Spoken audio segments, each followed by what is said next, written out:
All right. To be honest, I've never done a live stream before, so I'm not even sure if this is actually live streaming or if you can see my screen or if you can hear me. But I'm just going to go for it because there's some interesting weather going on right now, and I'd love to talk about it. So the big story that's happening this week is the massive snowstorm that could potentially be hitting the Northeast this Friday and Saturday and Sunday. The real bulk of the storm could hit on Saturday, but the models keep going back and forth on the output that they're putting out. So this was the model run on Sunday. This is the ECMWF. I typically use the Euro model because generally it is considered the best model, but I also look at the GFS and UK Met occasionally just to see what they're saying because you never know which model is actually going to be right with each storm.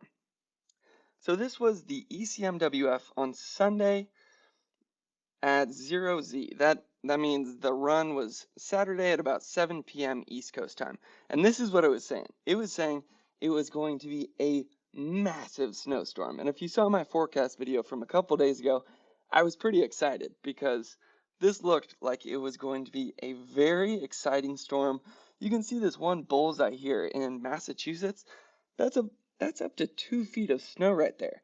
And then there's just this giant, almost kind of banana shaped area where you're getting at least 16 inches, maybe a foot and a half, basically throughout the entire coast of the Northeast.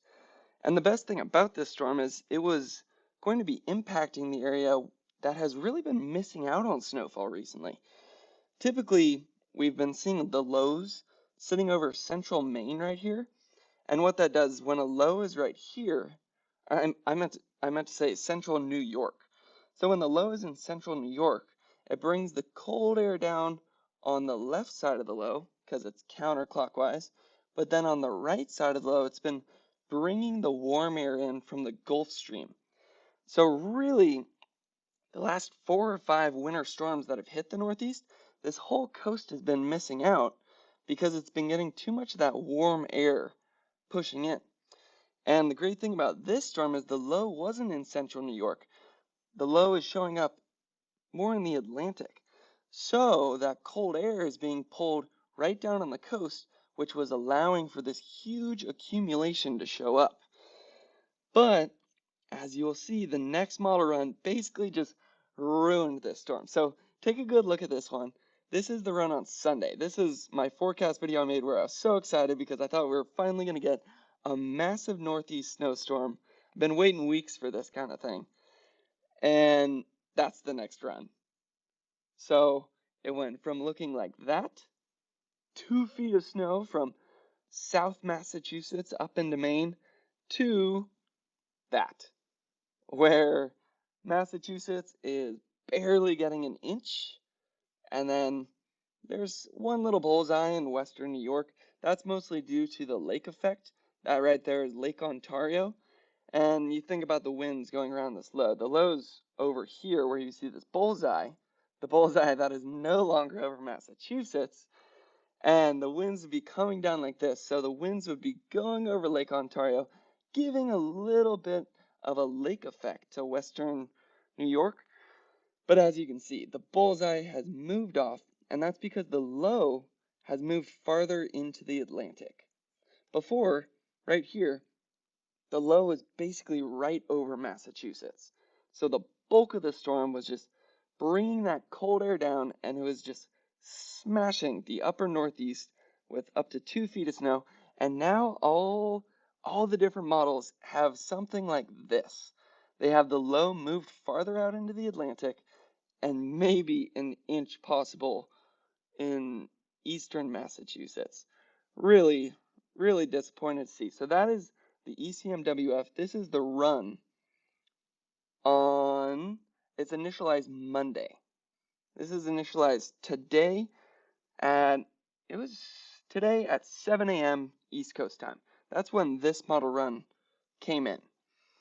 But something to talk about. So this is the first run. This is the next run. And this is how forecast models go. They continually change over time. When it comes to forecast models, it's not a matter of if they will change, it's how they will change. Especially when you're looking at a storm that's going to be hitting Saturday or Sunday. You can't expect the models to be good 5 days out. That's asking a lot of our observations and our modeling. And I'm taking a numerical weather prediction class right now, and I'm starting to see everything that actually gets put into models. It's amazing we can do it at all. So these models will continue to change, and that's why I urge you to subscribe to my channel if you want to stay updated with the storm. I'm going to be doing forecast videos every single morning, and if this live stream is working, then I'll try to start doing these in the evenings as well. I would love to start working a live stream into my forecast because I can really dive into more maps when I'm not constrained to just like a 10-minute video. So that's the ECMWF. This is the most recent run. This is what it's showing. As you can see, the bulk of the snow has moved off into the Atlantic. No longer a major snowstorm for the Northeast. But again, that's just based on this model run. Tomorrow morning, this bullseye might be right back over Massachusetts, and it could be a whole different story. So that's why you gotta stay updated and keep checking the models every single day because they change. This is what the GFS is showing. Pretty similar, except they have less lake effect. You look at the Euro right here, and they're calling for maybe 1 to 2 inches in western New York based on some lake effect from Lake Ontario.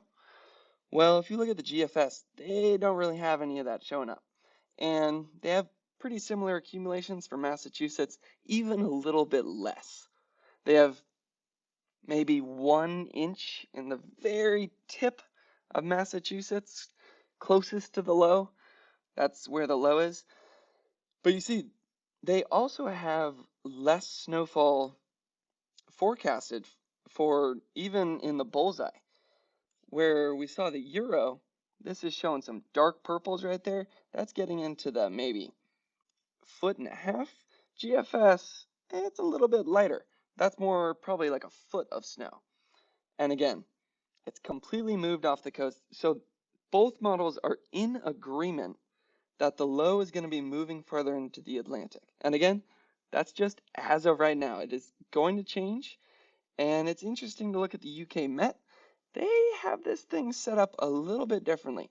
They get a little bit of that lake effect from Lake Ontario, as well as some lake effect from Lake Erie, that nice little strip of up to 1 inch along the whole Ohio, northwestern Pennsylvania, and into western New York. And then actually some decent accumulations down in West Virginia, maybe 2 inches down there. But the UK Met, this is also a great model. I typically look at the ECMWF, the GFS, and the UK Met, and I like to compare those to see what they're saying. UK Met actually has the bullseye of the storm still stretching into the very southern parts of Massachusetts. These accumulations right here, that's still in the 5 to 8 inch range. So UK Met is still calling for a major snowstorm, at least for this tiny little area right there. They have the rest of the Northeast basically missing out. So again, comparing this with the model run on Sunday, that's what it looked like on Sunday. All of Vermont was getting 7 inches to maybe 1 foot of snow. New Hampshire was getting 6 to 8 inches. All of Maine was getting up to 1 foot of snow, and then they had this huge accumulation stretching from southern Massachusetts into Maine, where 2 feet of snow are possible. And now the most optimistic of the models, the UK Met, is showing one little tip of 5 to 8 inches into southern Massachusetts, but that's about it. So that's the comparison of what the different models are saying based on 24-hour accumulated snowfall. It's also interesting just to look at the overall structure of the country. Look at what's happening throughout this entire week. So this is Monday. You can see there were some pretty good rainfall rates throughout much of the East Coast, basically stretching from eastern Texas all the way up into New York. Saw some rain today with some really heavy rates over Georgia. And there's some interesting stuff going on. You can't really see it in this map, but there's a huge trough right off of Southern California right now. And what that's going to do is it's going to move into the Texas and Gulf of Mexico area. Let's see if we can see, you can see the rain associated with it. That's the low. There's that giant trough that was in Southern California is going to move into the Texas area by about Tuesday morning. And then once we see that move into the southern tip of Texas, that is when some of the real action can start happening. Because think about the low, it has counterclockwise circulation. It's going like this. So on the right side of that low, you're going to be bringing in a lot of warm air and a lot of moisture from the Gulf of Mexico. That does two things. When warm air moves into an area, the warm air rises. Think of boiling a pot of water on the stove. When the air gets super hot, you can actually see it rising out of the pot. Well, the same kind of thing works with the atmosphere. As this warm air moves in, it rises. It's less dense, so it lifts up over the colder air that is typically over the continent. The air right here over the water, that's like 70 degrees. The air right here, maybe in the 50 to 60 range on a good day. So that warm air is going to move in, it's going to rise up, create a bunch of clouds.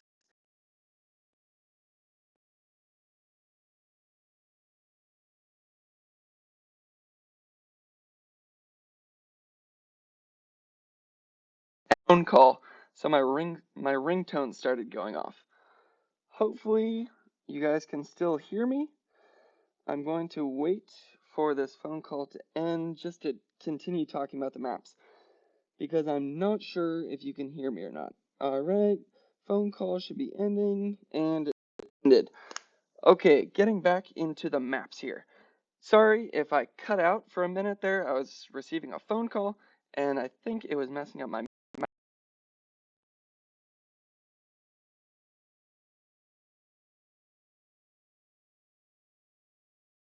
phone is going on airplane mode. Sorry if you are live and you just had to listen to that last minute. I got 3 phone calls in a row and I wasn't sure how it was affecting the live stream, so my phone is on airplane mode. Not going to happen again. Sorry about that. What I was saying, this low right here has counterclockwise rotation. So on the right side of the slow, it's bringing warm air in, and then that warm air rises, creates a bunch of clouds, and then it's also bringing in moisture. So those clouds are going to have a lot of water in them, and then that moisture is going to fall. You can see it falling on Texas. This is Wednesday at about 1 in the morning. So Wednesday at 1 in the morning, Texas is going to be getting some severe rainfall, some really high precipitation rates. That's in the zero point 0.4 to zero point 0.5 inches per hour. And you see there is a low up in the northeast where Vermont, New Hampshire, Massachusetts, and Maine will all be getting some rain at this point. Moving forward, that low intensifies. That's something that happens when warm air moves in. It leads to storm development because you think about it, it's rising up, just creating a ton of energy, moisture, clouds, and that is going to get dropped over the southeast throughout basically Tuesday through Thursday and Friday. So this is something I'm going to be covering all week long.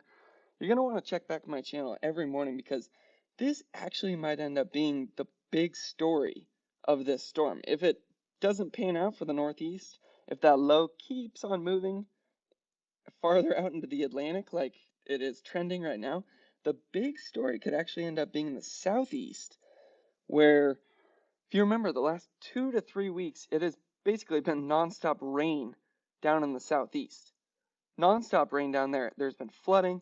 Pearl River Basin in Massachusetts had a state of emergency last week because the rivers were at their 3rd highest levels of all time, and thousands of homes were being flooded, and the soils are still saturated. So when this rainfall builds into the southeast, that's going to be a problem.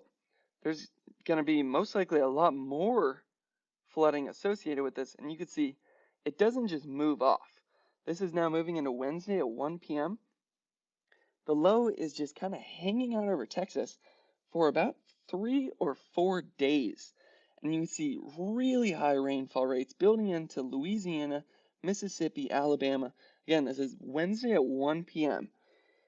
This is going to be a big story because there's already flooding, and I got a little earth sciencey there when I talked about the soils being saturated. Basically, what that means is normally your soil has some air in it. So when rain drops on top of the soil, that water can actually soak into the soil. This is great for plants because then they pull that water out. But what happens is if you get so much rain that there's no longer air in the soil, you say it's completely saturated. It's filled with water. So then when more rain falls on the soil, it can no longer percolate into the soil, and then that's when you start getting flooding. So that's what we're going to be watching in the southeast throughout this entire week.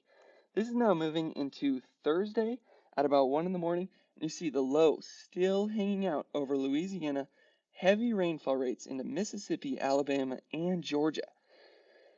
And then moving into Thursday at 7 a.m., really high rainfall rates, basically covering all of Georgia. And getting back to the snowstorm in the northeast.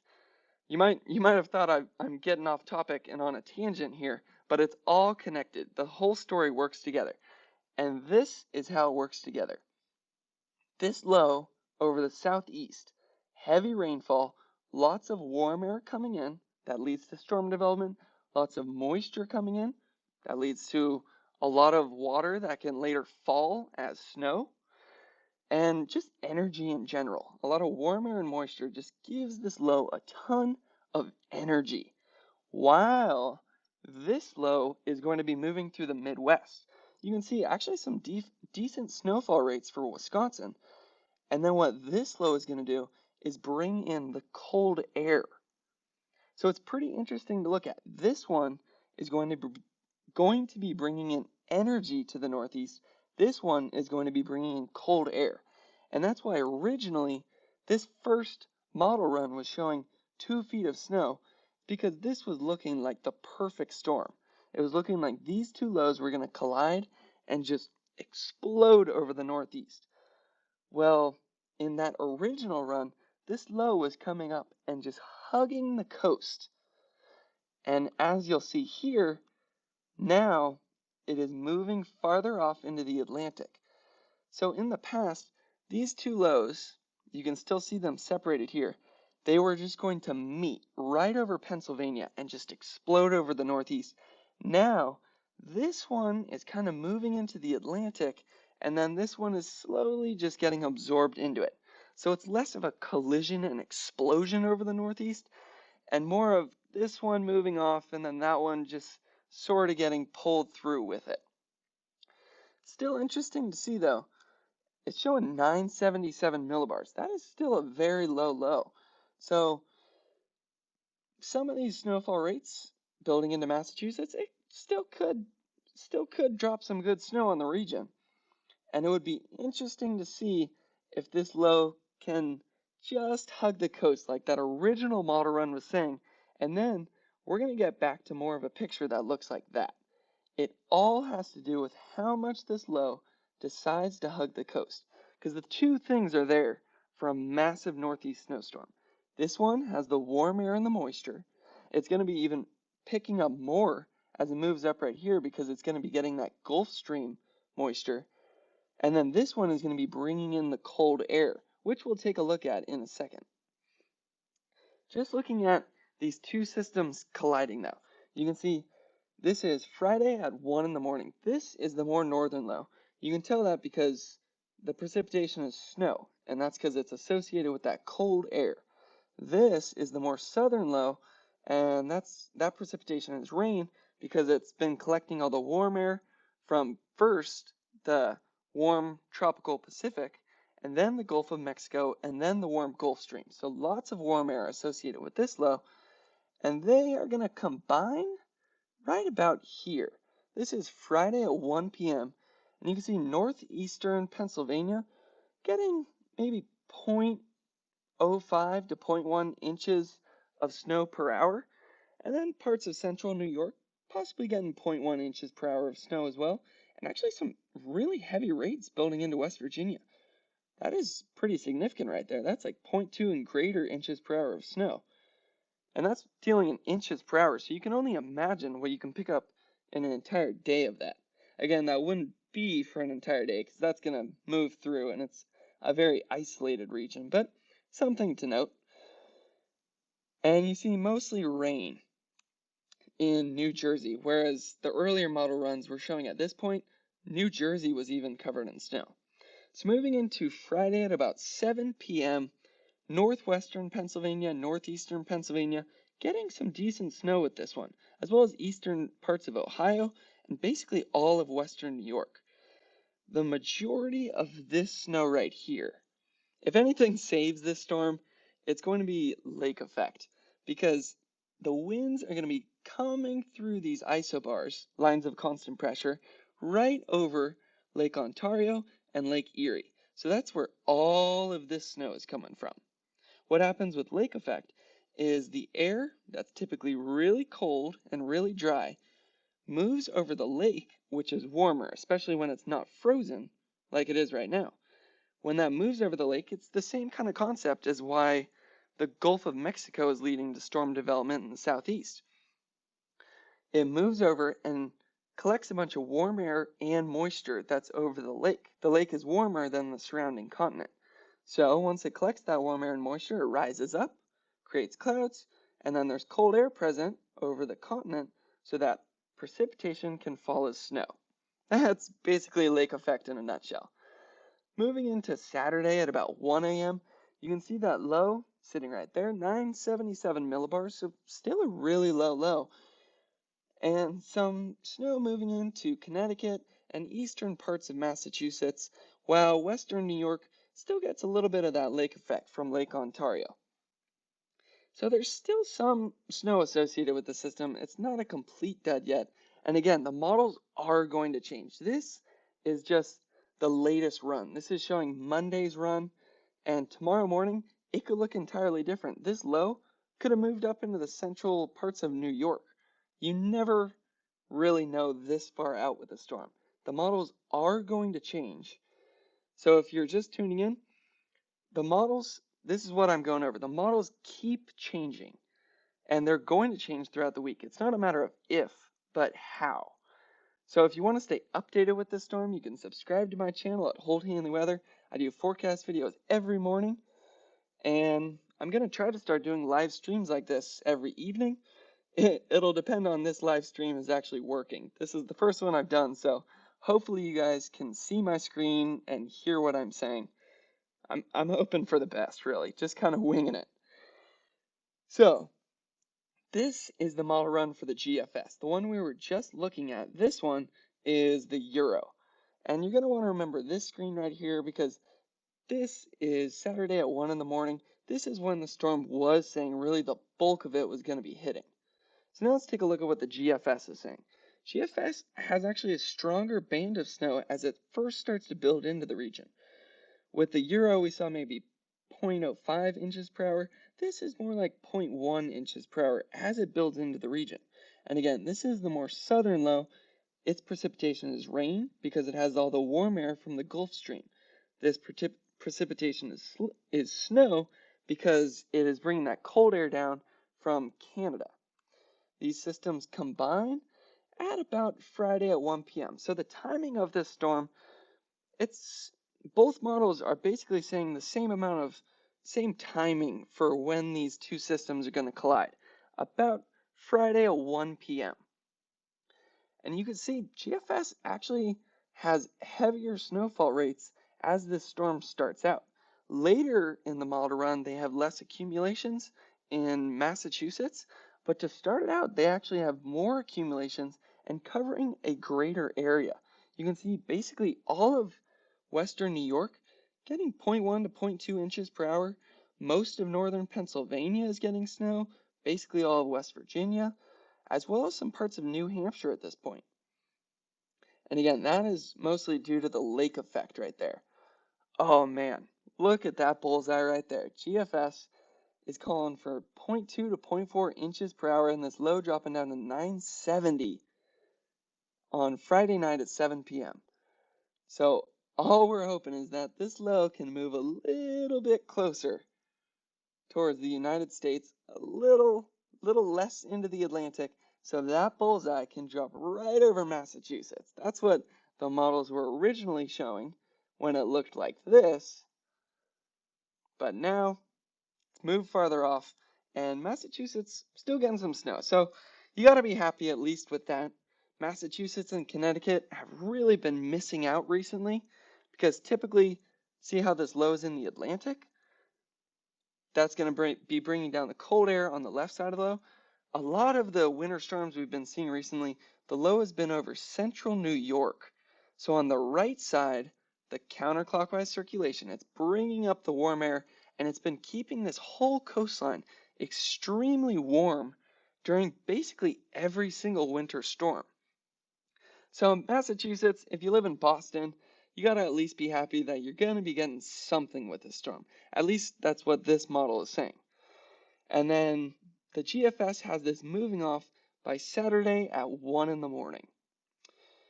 So let's check out Windy. This is one of my favorite forecast products to look at. And it's because the wind is just it's really easy to visualize on this. So let's move a little bit closer in here. You'll start to see the low moving into Texas. There it is, right on the southern tip of Texas. And if you remember, once this low moved more into the eastern part of Texas, right there, that's when we started seeing those really high rainfall rates building into the southeast. And that's because this warm air moves in, makes a bunch of clouds, moisture fills in with it, severe thunderstorms throughout the southeast, basically from Tuesday through Thursday. That's going to be a big part of this story. Big part of this story is the flooding in the southeast as this low really hangs out. Look at this. It's Wednesday, moving in, still hanging out, still hanging out. This is now moving into Thursday at 10 a.m., and it's just starting to move off into the Atlantic by Thursday at 4 p.m. So that thing really hangs out a while. And let's zoom out here and watch these two systems collide. So again, this low picks up. First, it was over Southern California, picked up a bunch of warm tropical air from the Pacific. Then it moved in here, picked up a bunch of warm air from the Gulf of Mexico, as well as a bunch of moisture and energy. Then it's moving up here, picking up a bunch of warm air and moisture from this warm Gulf Stream right there. You can see how warm it is. Those reds, that is into maybe the 75 to 80 degrees Fahrenheit. And this low, watch as it brings down this cold air on the left side especially. You could see the wind streams. Hopefully the live stream is high resolution enough for you to see these wind streams. Basically shows the counterclockwise circulation and strong winds. This is Thursday at 4 p.m. There's going to be a big cool down for Minnesota and Wisconsin as this low brings the cold air down, and it really fills in to the entire northeast by about Friday. And you can see at this point, the two lows have combined. Let's go back so you can see them combine. There's the more northern one with the cold air. There's the southern one with the warm air and moisture. And they combine. And you can see heavy winds right there. And then that cold air starts to fill into the northeast. So by the end of this week, there's going to be a big cool down, as we can see basically all of the northeast dropping into the below freezing. These blues right here, that indicates that the temperatures are below freezing, and that's going to fill in for almost the entire eastern half of the country by Saturday at about 4 a.m. So I've been talking about it picking up the warm air from the tropical Pacific, but I haven't really shown it yet. And this is what it looks like right now. There's this giant dip in the jet stream, and really a jet streak right south of Southern California. And what this is doing, you can see it if you look at a water vapor map. These winds are just streaming in a ton of moisture into Texas right now. And that's why we're going to see some really severe thunderstorms in Texas moving into Tuesday and Wednesday. It's because this dip in the jet stream is bringing in a ton of moisture into this area. And you'll see this dip is going to move into Texas, and then it's actually going to create like a giant trough towards Friday. Now, this is also why the earliest forecast run, let's take another look at it, had this giant swath of 2 feet of snow. It was because everything was coming together. You had a northern low bringing in cold air, you had a southern low bringing in moisture, and then you had this huge dip in the jet stream. And hopefully I don't get too into the physics and dynamics, but typically right here in the jet stream, you're going to see a lot of rising motion and positive vorticity, which is just a fancy word for the curl of the winds. I won't get too far into that. I know I've gone through my audience retention for my videos, and whenever I talk about vorticity, people tend to click off. If you want me to talk about vorticity, please say so in the comments because it's my favorite thing to look at. So let's take a look at these severe thunderstorms and heavy rainfall rates that are going to be building into the southeast throughout this week. And honestly, this might be the biggest story for this week is the severe thunderstorms building into the southeast. Because remember, soils are saturated, the region is already flooded, and that's a problem. Because last week there was a state of emergency. Thousands of homes were flooded, and really there's more rain on the way. That beginning part of the week, Monday through Wednesday, didn't look all that bad. A couple of heavy isolated patches of rainfall here and there, but that could be expected in the southeast this time of year. The real bad stuff starts to fill in Wednesday morning at 7 a.m.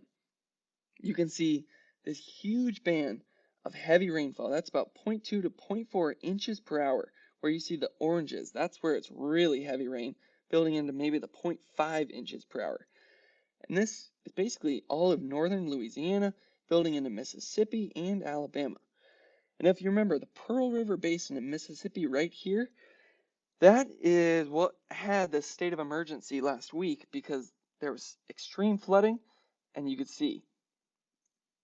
Honestly, I think this might be the biggest story for this week is the the flooding that is most likely going to happen on Wednesday in the southeast because of these crazy rainfall rates.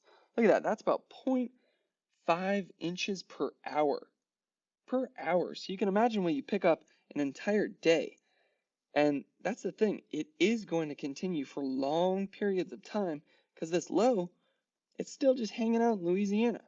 It was there about 4 days ago, and it's still just hanging out. So that's going to be bringing in heavy rainfall to the southeast basically throughout this entire week. You can see still 0.5 inches per hour building into Thursday morning for Mississippi. Alabama and Georgia getting tons of rain with this one too. Georgia especially on Thursday at 7 a.m. Almost all of Georgia is getting about 0.5 inches per hour of rain. And South Carolina is getting some good accumulations too. And then this low finally moves off Thursday at about 7 p.m. Man, hopefully, I'm going to be hoping that the forecast models have that low move through the southeast faster because if it hangs out all week, that's going to be a problem. And here is the best map to show why that's a problem. There's the low. You see the temperatures right here, about 70 to 75 degrees in the Gulf of Mexico. Man, it makes me wish that I surfed around Florida, because last time I surfed was in the San Francisco area, and it was freezing cold temperatures. But getting back to the weather, you see the temperatures in the Gulf of Mexico super warm, and these winds are going to be bringing in that warm air. You should be able to see some of that warm air creep into the southeast, and what that does, I've said it time and time again throughout this video, but it leads to rising motion, which creates clouds. There's tons of moisture associated with this, and that's going to drop as rain. So this is a big story to follow throughout this week. Severe flooding in the southeast. I'm going to be following that all week. So if you want updates on that, then subscribe to my channel. I do a forecast video every single morning. This is another map I always like to look at. It's the 500 millibar temperatures. And you can see that giant trough over basically all of Southern California. And you're going to see that fill in, it actually forms a cutoff low right there, which is, I always think cutoff lows are pretty cool, especially looking at a map like this. And something I always look at when looking at this map is this separation of temperature. Typically, this means kind of warmer temperatures above average. This is where that cold Arctic air starts to move in, and especially where you see those purples. You're going to start to see those purples move into the Midwest and Northeast towards the end of the week. See right there, Friday at about 1 in the morning, that cold Arctic air has really moved into the Northeast. Minnesota, Wisconsin, Illinois, all possibly going to be getting below zero with this thing. And this big trough fills in, and then really at Friday at 1 p.m., remember that's when the two systems were combining on the Northeast. There's also this huge trough moving through. So really all the boxes are getting ticked for a massive snowstorm in the Northeast. We just have to see if that low can move a little bit farther inland. Right now it's a little too offshore, and that's why this storm, as of right now, isn't looking too good. But if it moves a little farther into the Northeast, all the different aspects are combining to where this could be a massive, massive storm. Looking at some of those temperatures as it moves through, look at that. Wednesday, Thursday, and let's look at Friday and Saturday, 7 a.m. That's when really the bulk of the storm was hitting, and you can see cold, cold Arctic air has filled all the way down into Alabama and Georgia, and then cold Arctic air into northern New York and into northern parts of New Hampshire and Maine. We can look at a more zoomed in version of that. Let's look at Saturday at 7 a.m. That's when the bulk of the storm was supposed to be hitting, and you see the temperatures are cooperating as well. So literally, we're ticking every single box that needs to be ticked for a massive snowstorm in the Northeast. The only one that's not cooperating is the location of the low. Right now, the low, too far into the Atlantic. But we've got cold air, as you can see, 9 degrees in northern New York, even into Massachusetts and Connecticut. You're below freezing, which is much different than pretty much the last 5 winter storms we've been looking at. In the last few winter storms, these greens that you see down here in New Jersey have been all the way up into Massachusetts, and that's why really places like Boston have been missing out on the snow recently. Well, you can see with this one, below freezing throughout the entire region and really cold temperatures up into northern Maine. So you got cold air, you've got moisture from the Gulf of Mexico, the the tropical Pacific, and the Gulf Stream. You've got positive vorticity, you've got a huge dip in the jet stream, a giant trough, everything except the location of the low. So before I wrap up this video, let's just take one more look at what the Northeast is going to be doing throughout this entire week. Today they got some rain, and parts of northern Maine, did a little rhyme there on accident, parts of northern Maine saw some snow today, but the big story, basically rain in northern parts of New York, as well as southern Pennsylvania. And then moving into Tuesday morning, that is just a few hours from now, the basically entire southern and eastern portion of Maine is going to be getting some more rain. And then you see another little system move through Tuesday at 7 a.m., basically all of western Pennsylvania, getting some decent rain. And again, that's because the temperatures at this point are still above average. They're too warm for any of this precipitation to fall as snow. Moving into Tuesday at about 1 p.m., see that rain move into New York with some isolated spots where there's going to be, heavier rainfall rates, maybe 0.2 inches per hour. And then there's a low that's moving through. It's not all that low of a low, 995. It's nothing to call home about, nothing to get too excited about, but you can see it's going to bring some rain to pretty much central New York, Vermont, and New Hampshire. And the reason this is falling as rain, think about the counterclockwise circulation around that low. That's pretty much the only thing you need to know when looking at a low. It seems to really decide how precipitation is going to fall, whether you're on the right side or the left side. When you're on the right side of a low, you get that warm air rising up. That's going to be bringing in warm air from the Gulf Stream, so that's going to warm up the whole region, and precipitation falls as rain. Moving into Wednesday at about 1 in the morning, that rain really fills into Vermont, New Hampshire, Massachusetts, Connecticut, and Maine. Getting some good rain with this one as well. And by the time that moves off, northern parts of Maine could be seeing some decent snowfall rates. Again, this is Wednesday at 7 in the morning, where parts of Maine could be getting 0.1 to 0.2 inches per hour associated with this low. Again, that's not the major low that we're talking about throughout this entire video, but it's something to note. Then you see a little high moves in, so you guys are basically clear throughout Thursday, and then you start to see that low creep in from the Midwest. This is the one that's bringing the cold air down, and then that low that moved up from the southeast, bringing the warm air and moisture.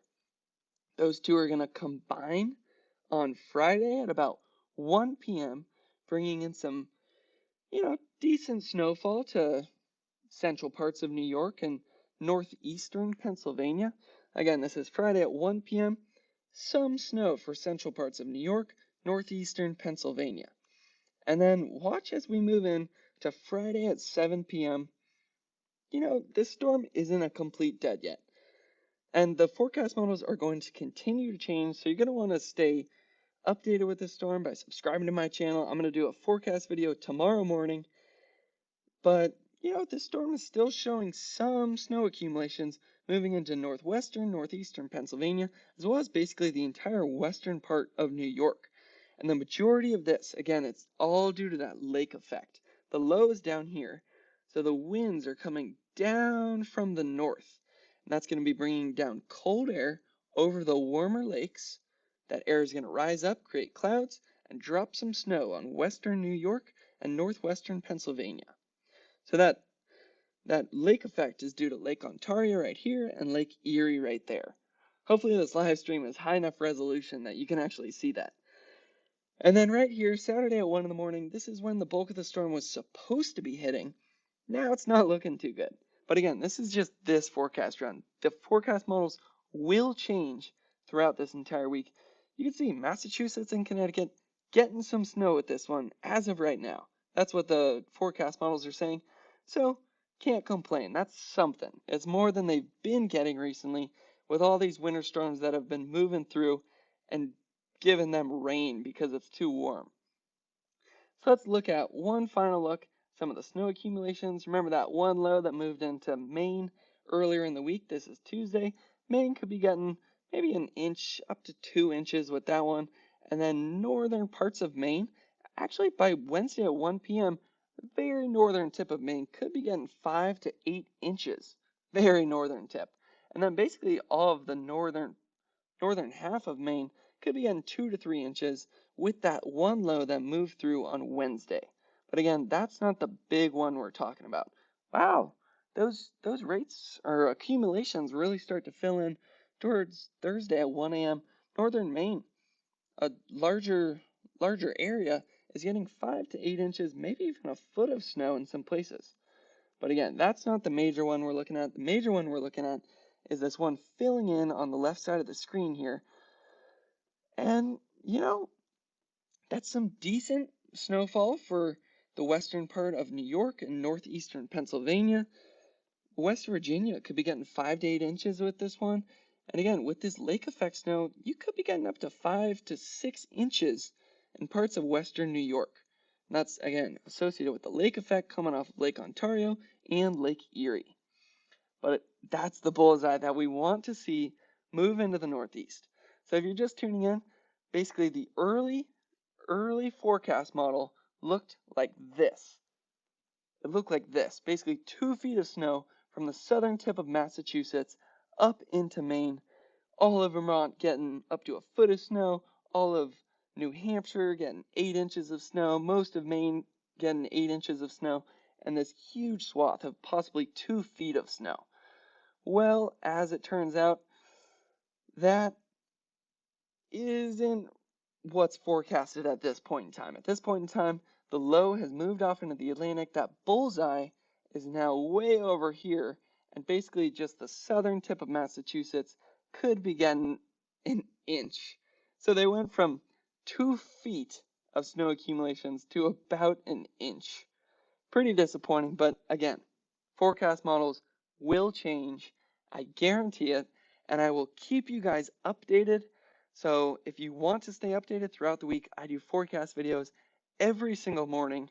So you can subscribe to my channel if you want to see those. I also have a forecast playlist where you can look at some of the forecasts I've already made based on this system where I've condensed it. This live stream has been pretty long. If you want to see it in a condensed format, about 10 minutes long, you can check my forecast playlist or go to my channel page. And again, if you want to stay updated with the storm, you should, because the forecast models will change. I guarantee it. As of right now, they have that bullseye too far off into the Atlantic. But you know what? There's a chance it could move back. Could move back. If you want to stay updated, again, subscribe to my channel, and thank you for watching.